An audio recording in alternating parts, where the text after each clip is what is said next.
সন 1431-এর 7ই বৈশাখ ইংরাজি 10ই মে 2024 পুণ্যতিথি অক্ষয় তৃতীয়া শুভক্ষণে শ্রী শ্রী আনন্দময় মণিবাবা মিশন তথা সদ্গুরু শ্রী শ্রী মণিবাবার জীবনাদর্শ এবং সুদীর্ঘ জীবনের উপর যৎসামান্য আলোকপাত করার উদ্দেশ্যে ওয়েবসাইট প্রকাশের শুভ উদ্যোগ নেওয়া হচ্ছে।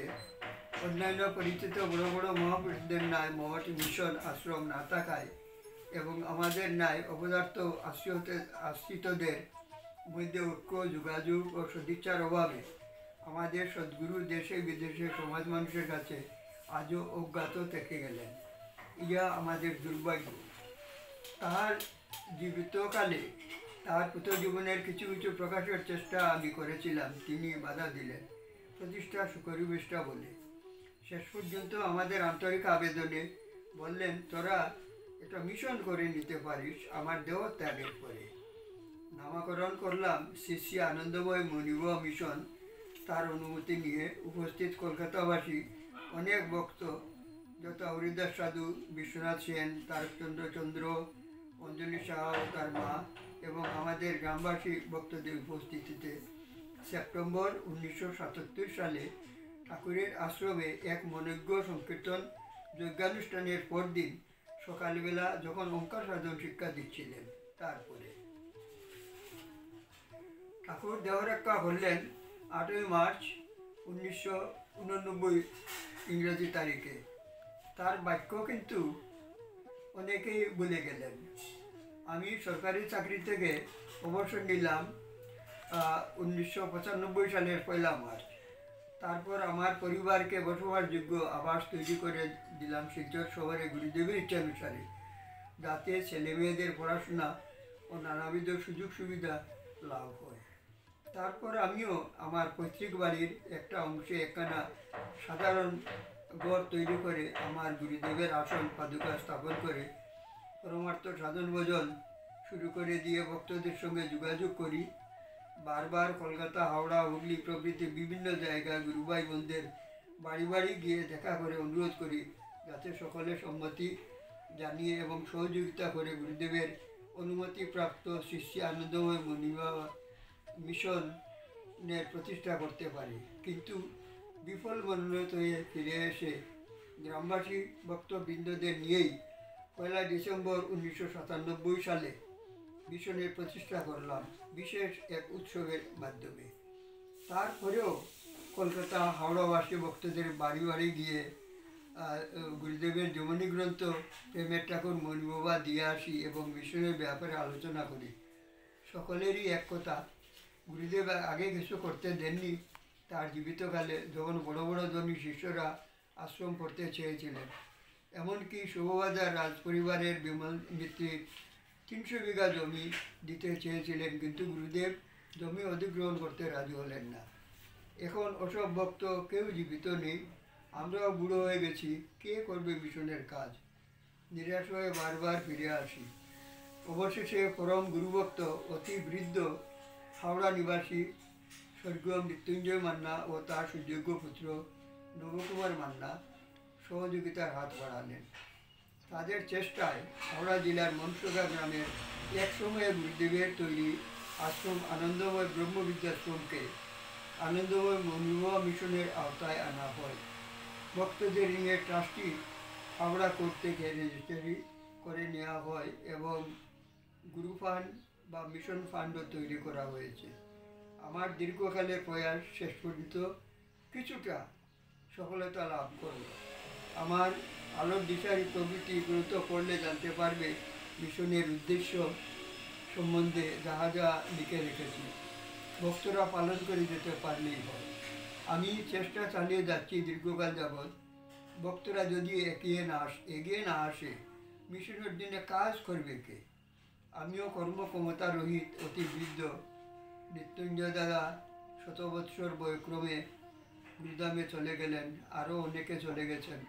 নবকুমার একা কতটুকু করতে পারে? তবুও সে চালিয়ে যাচ্ছে। সহযোগিতা করতে তার পত্নী শ্রীমতী অলকা মান্না এবং শ্রীমতী কন্যা বিবাহিতা হলেও নীলাঞ্জনা জন্য স্থানীয় ছেলেমেয়েদের মধ্যে যথেষ্ট উৎসাহ এবং কর্মতৎপরতা লক্ষিত হয়। ট্রাস্টির সেক্রেটারি সুজাতা সাধু খান ও সময় সময় খবর নেয় এবং চেষ্টা চালিয়ে যাচ্ছে যাতে উৎসবাদী এবং সব কিছু সুন্দরভাবে করা যায়।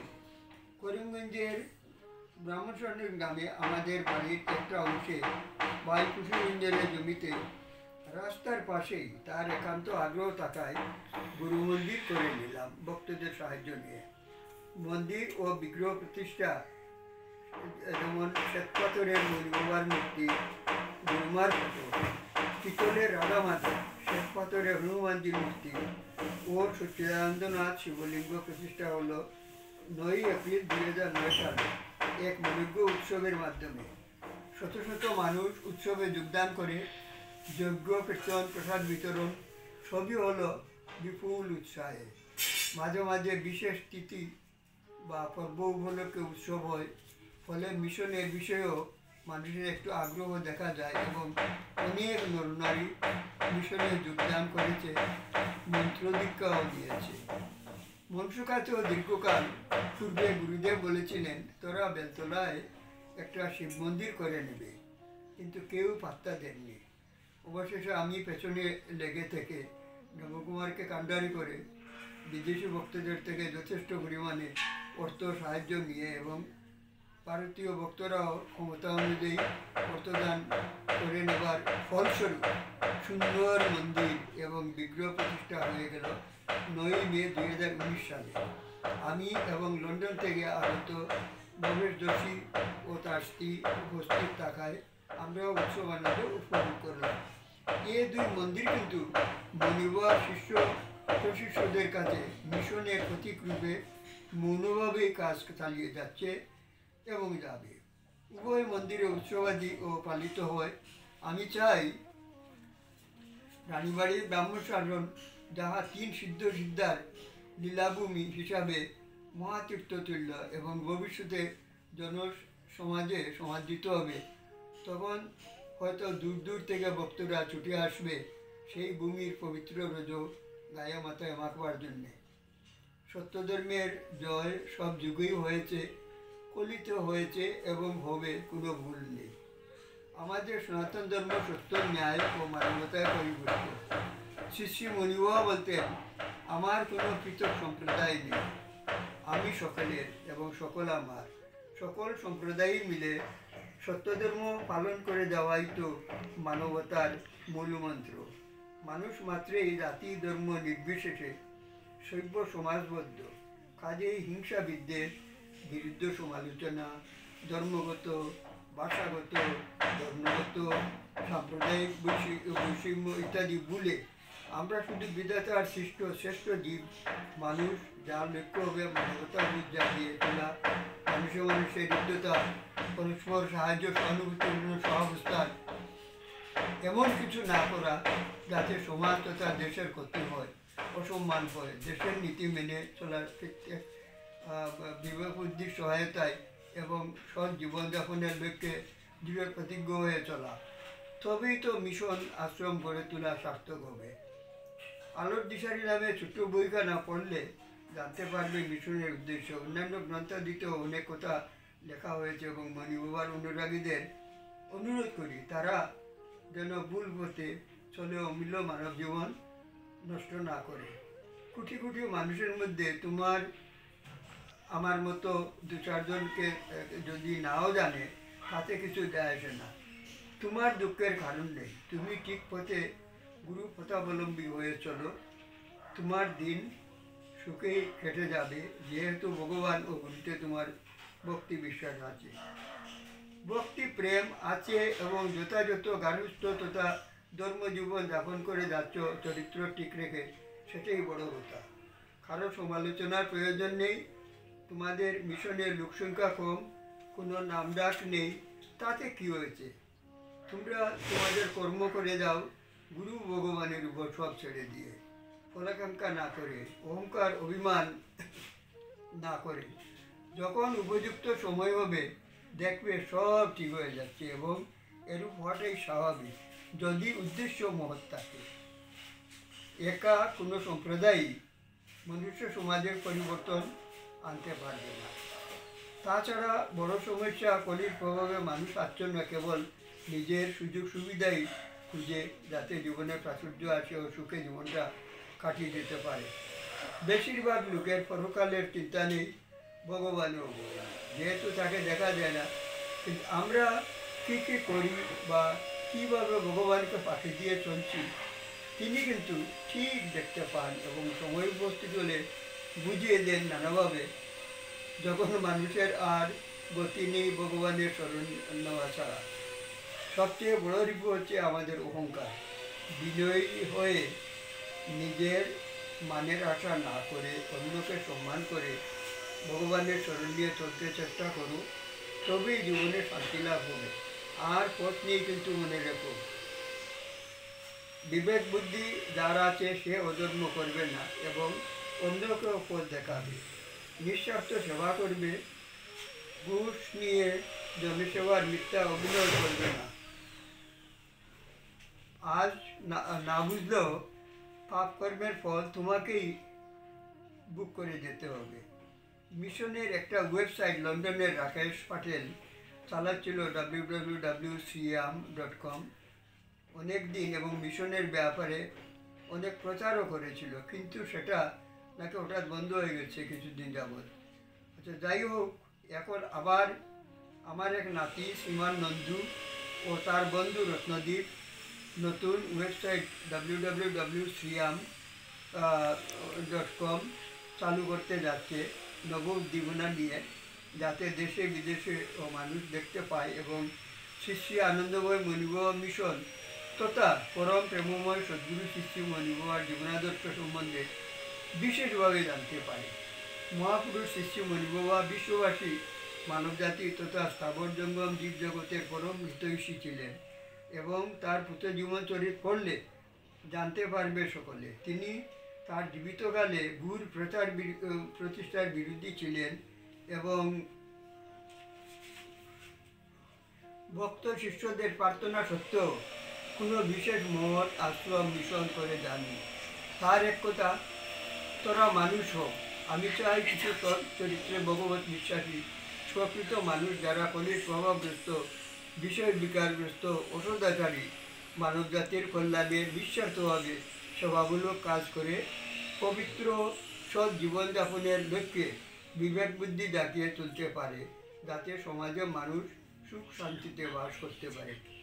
সদ্গুরুর সান্নিধ্যে সময় সময় থেকে তার অলৌকিক মহিমা ও ঐশ্বরিক ক্ষমতা যতটুকু বুঝতে পেরেছিলাম, তাই জীবনী গ্রন্থে আমার গানে কবিতায় প্রকাশের চেষ্টা করেছি মাত্র। লবণের পুতুল কি আর সমুদ্রের জল মাপতে পারে? আমারও প্রায় সেই অবস্থা।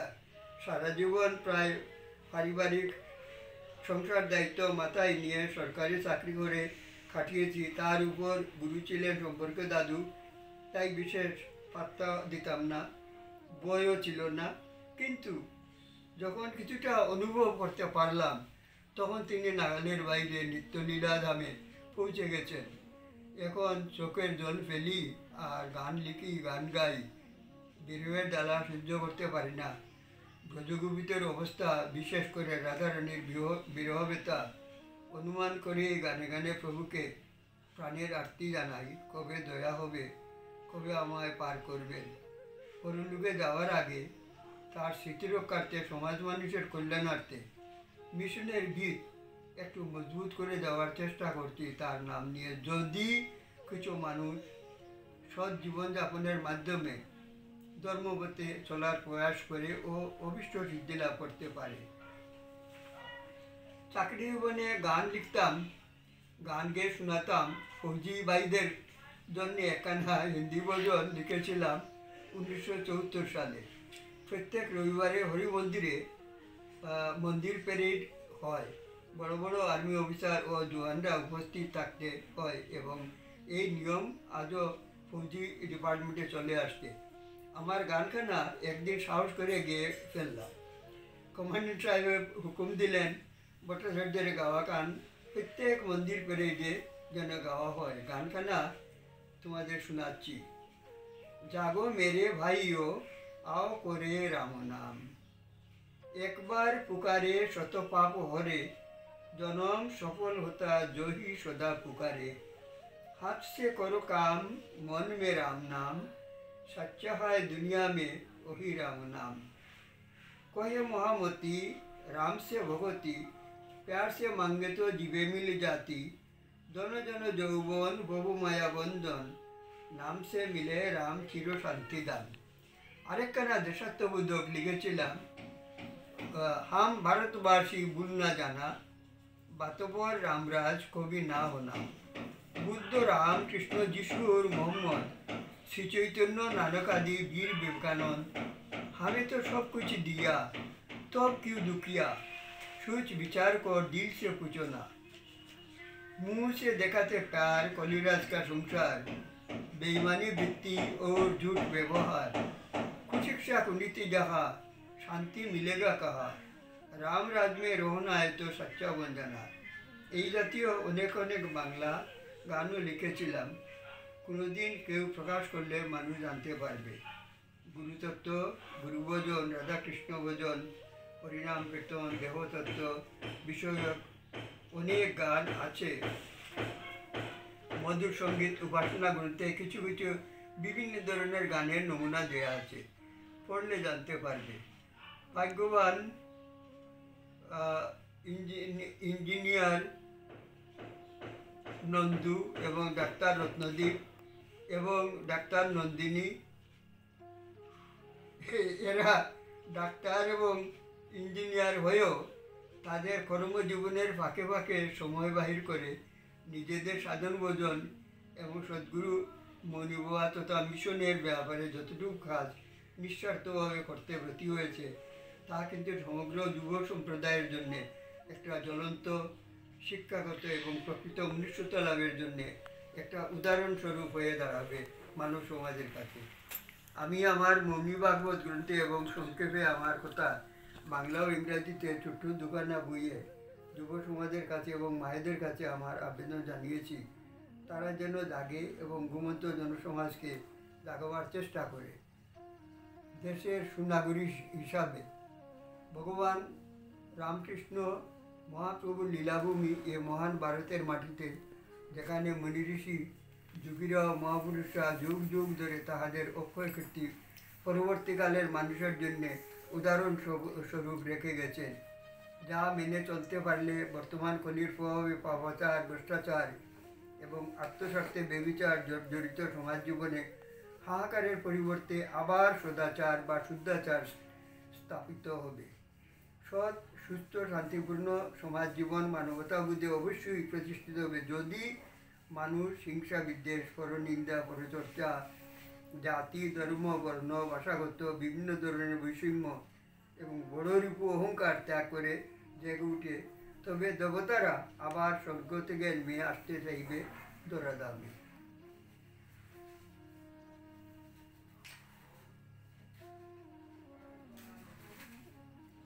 আমার মতো নগণ্য মানুষের কথা কয়জনে শুনবে কিংবা সত্য বলে মেনে নেব আমি জানি না, তাই মনের দুঃখ আমার প্রভুকে জানাই আমার গানে গানে এবং বিশ্ববাসী মানুষের কল্যাণ কামনায় প্রার্থনা জানাই সাধনে বসে। 1979 সালে গুরুদেবের কাছে কলকাতায় কিছুদিন থাকার সুযোগ পেয়েছিলাম এবং যথাসাধ্য গুরুসভার সুযোগও প্রভু দিয়েছিলেন। যুগ সাধনও চলত সাথে সাথে। কথা প্রসঙ্গে জিজ্ঞেস করি, যদি কোনোদিন মন্দির তৈরি করতে পারি তবে বিগ্রহ কী কী রাখবো? তিনি খুশি হয়ে বললেন, গুরুর ফটো বা মূর্তি রাখবি। গুরুর নামে সচ্চিদানন্দনাথ শিবলিঙ্গ, শ্রী শ্রী লক্ষ্মীনারায়ণ কিংবা শ্রী রাধাকৃষ্ণ ফটো বা মূর্তি এবং হনুমানজির ফটো বা মূর্তি মন্দিরে প্রতিষ্ঠা করলেই বিভিন্ন সম্প্রদায়ী ভক্তদের চাহিদা পূরণ হবে। তাই আমাদের মন্দিরে সচ্চিদানন্দনাথ শিবলিঙ্গ, গুরুদেবের শ্বেতপাথরের মূর্তি, গুরুমার ফটো, শ্রী রাধা মাধবের পিতলের মূর্তি ও শ্রী হনুমানজির শ্বেতপাথরের মূর্তি প্রতিষ্ঠা করা হয়েছে। গুরুদেবের প্রেরণাতেই তার স্মৃতিরক্ষার্থে যতটুকু সম্ভব শিষ্য ভক্ত হিসাবে করে যাওয়ার চেষ্টা করে যাচ্ছি। তার দেহ ছাড়ার পরে নিজেকে বড় অসহায় মনে হতো। একদিন একখানা গান লিখলাম সান্ত্বনা দেওয়ার জন্যে। তখন আমি ত্রিপুরাতে, তুমি কি করবে ভবে, করাবে কি জানি না, ভাবি যাহা করি যাহা, পেয়ে অনুপ্রেরণা, স্থূলে আজ যদি বা নাই, আছো সাথে বুঝিতে পাই, যাব করে কর্ম তোমার, ফুলে সকল যাতনা, ওবেলায় ভাঙ্গিয়া খেলা, বাড়ালে পরাণে জ্বালা, গুরু ব্রহ্মের নিত্যলীলা, হৃদয়ে জাগায় দোলা, ইচ্ছাময়ের ইচ্ছা যেমন সংসারে চলবে তেমন, অন্তরে থাকে যেন সবই গুরুর করুণা। আমার সাহায্যকারী ছোট ভাই পরম গুরুভক্ত খুশিরঞ্জন ওখানে গুরুধামে চলে যাওয়াতে আমি একেবারে একা হয়ে গেলাম। যা গুরুর দয়ায় ভাই খুশির মেয়ের দিকের নাতি ও মন্ত্রশিষ্য শ্রীমান নন্দু বাচ্চা হলেও মনিবার প্রতি অগাধ শ্রদ্ধা ও ভক্তি বলে আমার পরম সহায়ক হয়ে উঠেছে।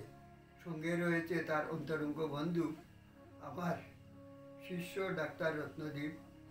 90 বছরের বৃদ্ধ দুই বন্ধুর কাঁধে দুহাত রেখে চলছি আনন্দে গুরু হরিগুণ গান গেয়ে। আর আমার আরেক ডাক্তার শিষ্যা নন্দিনী আমার আগে আগে আমার মধুর সঙ্গীত গান গেয়ে চলছে এবং সকলকে আনন্দে দেওয়ার চেষ্টা করে যাচ্ছে। ওরা নিঃস্বার্থভাবে যতটুকু সম্ভব তারা করে যাচ্ছে। ওরা কিন্তু জনতার বন্ধু ও সেবক।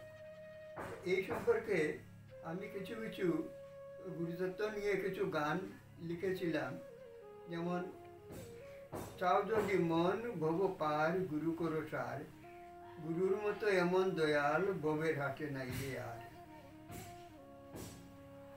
লক্ষ জন্মের পুণ্য ফলে সদ্গুরু লাভ ধরা তোলে, যার কৃপাতে জন্ম জন্ম বজরে চরণ তার। গুরু জ্ঞান গুরু ধ্যান গুরুতে সপিয়া পরাণ, গুরু নামে দৌড়ে পারি গুরুর হাতে পারের বার।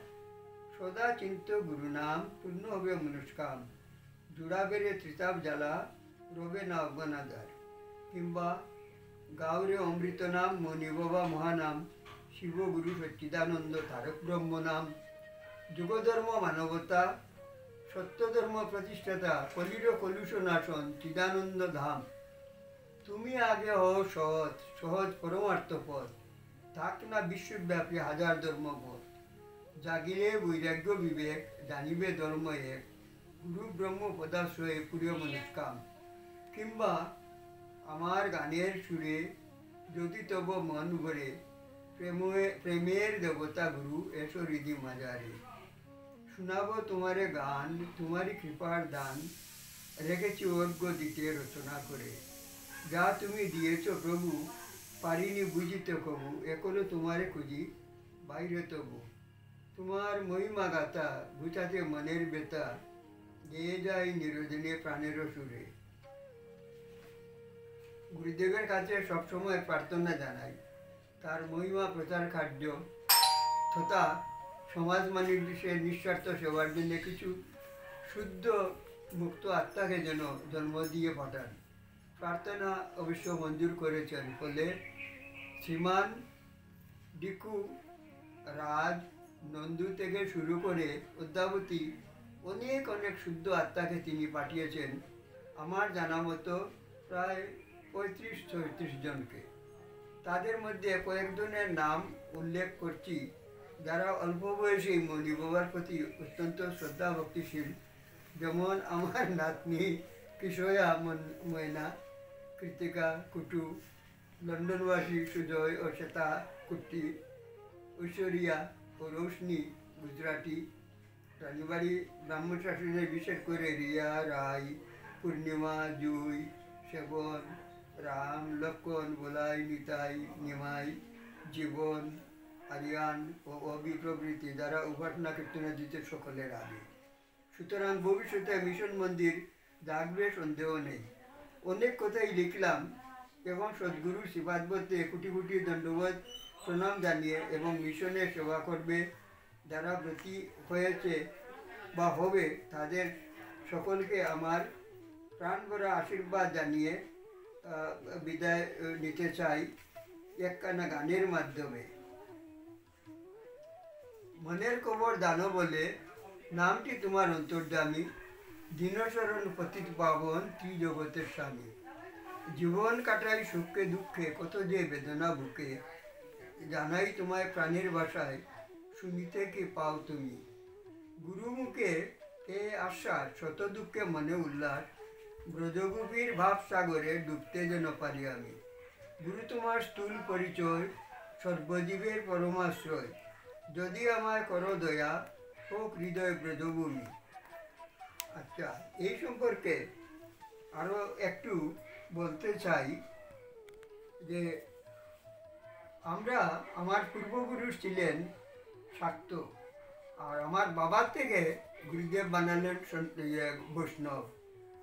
তো আমি যখন দীক্ষা গুরুদেব দিলেন, আমি জিজ্ঞেস করলাম যে আমাদের পূর্বপুরুষ তো শাক্ত, তো আপনি আমাকে এই কৃষ্ণ মন্ত্র কেন দিলেন? তিনি বললেন, সদ্গুরু যখন কাউকে দীক্ষা দেন তখন তার চয়েস মতো দীক্ষা মন্ত্র দেন না, যার যা প্রয়োজন সেইটাই তিনি দেন। তো আমি আর কি করব, মেনে নিলাম। কিন্তু আমি যখন জপ ধ্যান করি, কৃষ্ণকে চিন্তা করতে গেলে মা কালী এসে যান, তখন তো আমার পিত্ত গরম হয়ে যায়, কারণ উল্টো পাল্টা সব হয়ে যাচ্ছে। তো একদিন রাত্রে গুরুদেব আমার ভ্রম দূর করে দিলেন। কেন মন করো ভেদ, বিচার করিয়া দেখ, পরব্রহ্ম অভেদ কালী কৃষ্ণ এ। যে মা কালী ভৈরবী, সে যে পরমা বৈষ্ণবী, শাক্ত বৈষ্ণবের ইষ্ট পরমেশ্বর এক। যখন হবে জ্ঞানের বিকাশ, দেখতে পাবে সব প্রকাশ, তখন ভুলে যাবে বেদাবেদ, বলে রে বিবেক। আবার একখানা লেখালেন, শ্যামা আর স্বামী ও মন প্রভেদ করো না, প্রকাশে যার অনন্ত রূপ, আসলে সেই একজনা। আর এছাড়া আমরা তো অহংকার করি, আমি করছি, আমরাই করি, এই অহংকারে আমরা অনেক কিছু আমরা বলে ফেলি বা চিন্তা ভাবনা সেরকমই করি, অহংকার প্রযুক্ত।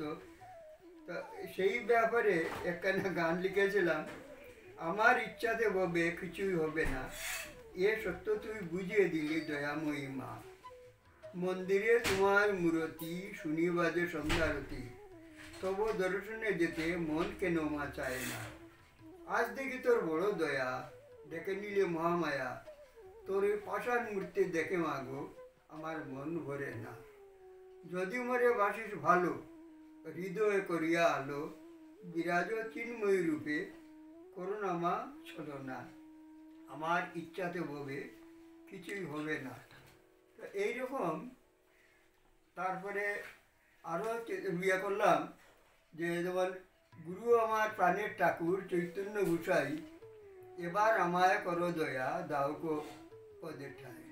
জীবন তো প্রায় চলেই গেল, ভাবতে ভাবতে কি যে চাই, গুরুরূপে এসে জীবনে বোঝালে সুখ কোথায় মিলে, কৌশলে খুন ধনে।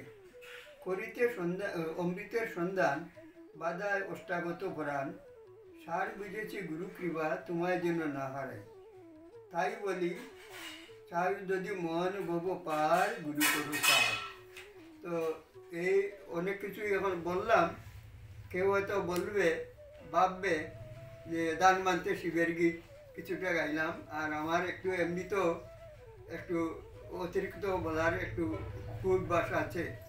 তো যাই হোক, যদি কোনো ভুল ত্রুটি থাকে আমার বলার মধ্যে, বা কোনো সাধুসন্ত বা বৈষ্ণব কারো যদি প্রতি জ্ঞানত অজ্ঞানত যদিও আমার কোনো অপরাধ যদিও হয়ে থাকে, আমি বারবার তাদের বাধ্যতে ক্ষমা চাইছি, আমাকে দয়া করে তোমরা ক্ষমা করিবা, নইলে তো আমি বহু পারে যেতে পারবো না। যদিও আমি গান লিখেছি, বহু পারে বসে কেঁদে ডাকো, পার করো শিওরি, আমায় পার করো শিওরি। ওরে ডাকার মতো ডাকলে তারে পাবে রমন চরন্তরি, পার করো শিহরি। কিন্তু আমরা ডাকার মতো তো আর ডাকতে পারি না। কাজে এই বৈষ্ণবরা সবার কাছে আমি প্রার্থনা জানাই, সবার চরণে তোমরা যদি একটু চোখ তোলা আমি দিই ফোন করতে। সাধু সন্ত বৈষ্ণব ভক্তদের কাছে আমার বিনীত প্রার্থনা, যদি জ্ঞানত অজ্ঞানত কোনো ভুল করে থাকি আমাকে ক্ষমা করবে, মার্জনা করবে।